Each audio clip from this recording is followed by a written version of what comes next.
everybody. So today I'm going to be showing you a quick and easy mask tutorial that is the type of mask that I've been making since everybody started making masks.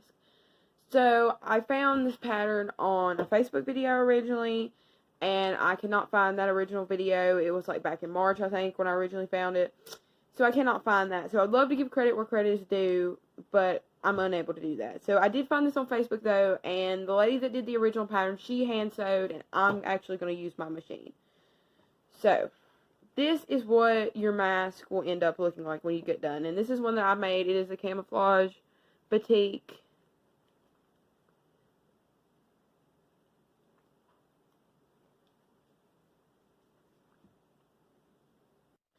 Okay, so before we get started, I'd like to talk a little bit about the fabric, because the fabric is very, very important, and your choice in fabric is very important. So, from what I've read and all the research that I've done, if you are going to make a mask, you want to make a cotton mask. And I read several different studies, and a lot of places are saying that the batik fabric is the best that you can use, because it has such a high thread count and it is so tightly woven that it is exactly what you're looking for when you're making a mask. It's perfect, really. Okay, so the original pattern calls for a 9.5-inch circle of fabric. So I use this plate, and you can trace around the plate onto the fabric and cut it out with scissors, or what I did is I just hold it in place and cut around it with my rotary cutter, and after you do that, you will have a perfect circle that hopefully looks like this. So I am choosing to use the signature fabric from Batiks, Etc. and Sew What Fabrics. This is the only place you can buy this print of fabric is at Sew What, and it's my favorite, so I'm using it today. And so I'm going to start here with my 9.5-inch circle. Okay, so I'll press him, make sure he's good and smooth and everything. So then what you're going to want to do is you're going to want to fold him in half as even as you can and give you a nice little crease down the middle there with your iron, and then you're going to split him into two halves just like this. So once you have your two halves, you're going to want to try your best to put your right sides together just like this, and then you're going to fold him in half until he kind of looks like a slice of pizza. So then I take him and I clip him right here and right here, just so everything stays in place. So now what you're going to do is you're going to try your best to sew a 1/4 inch around this raw round edge right here. This is the only place you need to sew, is from right here to right here. Okay, so now I have sewed around my raw edge here, and I pressed just a little bit to make sure that he's nice and straight and everything. So it's very important that the next thing that you do is you're going to take and trim this bulk out right here where you just sewed.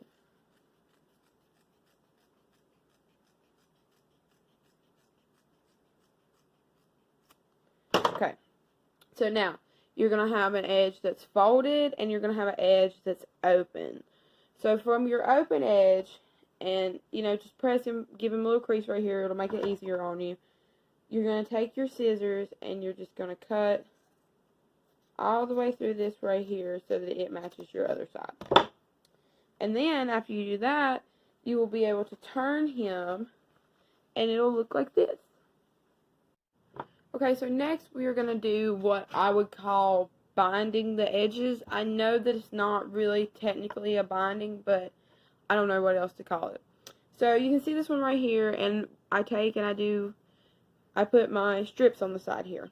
So what you need to do your strips is I took my Stripology ruler and I cut 1.5-inch strips they're about 20 inches long because they come from a fat quarter.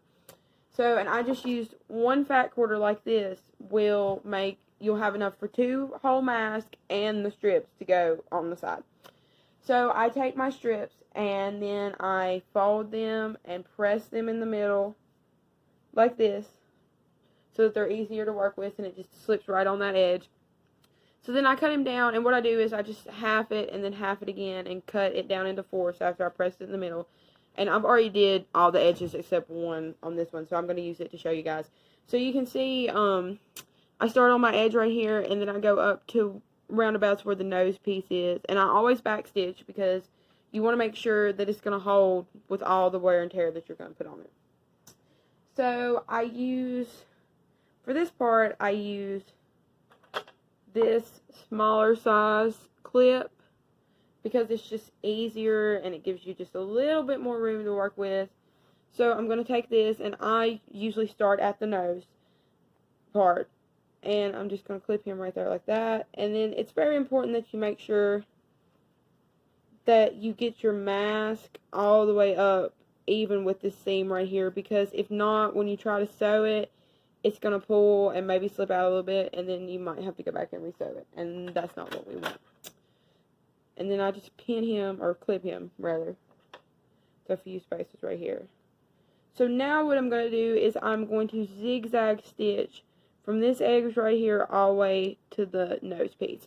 And I like to do it one section at a time because it just turns out prettier. I tried to do it with one strip just all the way across, and it had a big knot right here on the nose. So that's why I choose to do it in sections like this. And usually I do, like when I did this one, I did the whole right side, and then now I'm finishing the whole left side because it just comes out a little bit evener if you do it that way.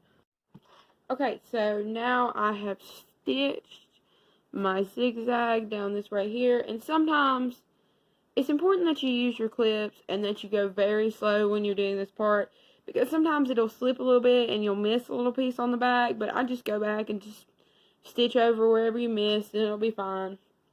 So you'll have just a little bit of bulk here on the end, and we'll just trim it off like that. And then I'll take my clips off. And so now you can see that we have a mask minus our elastic.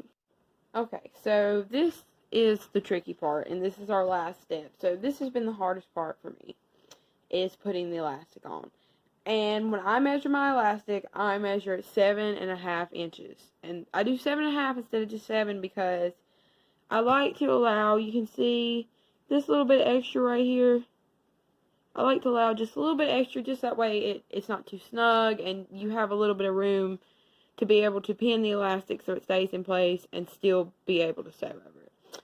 So what I like to do, and this is what I found makes it the easiest, is I like to try to get them both even in this little point right here on the edge. So I take my sewing glue pen and I put just a little dab right there in that corner. And that's going to help, I don't know if you can see it, that's going to help keep your elastic from sliding around. So I take my pieces and I just kind of make them into a little loop like this right here so they're both even. And then I'm just going to stick those down just how they are on that dot of glue. Just like this. So then I take my smallest size clip that I have, and I'm just going to clip him right here on these pieces of elastic. I might have to turn it around to be able to do it. Okay, so now that you got that clipped, I just zigzag back and forth over this a few times until I think that it's good. Okay, so now I have zigzagged, and you can see it right here on the front. I've zigzagged through my elastic right here, and I'm going to take my clips off, and it makes it be pretty sturdy. I mean, I haven't had one rip on me yet, but I don't know. So, this is what your finished product is going to look like.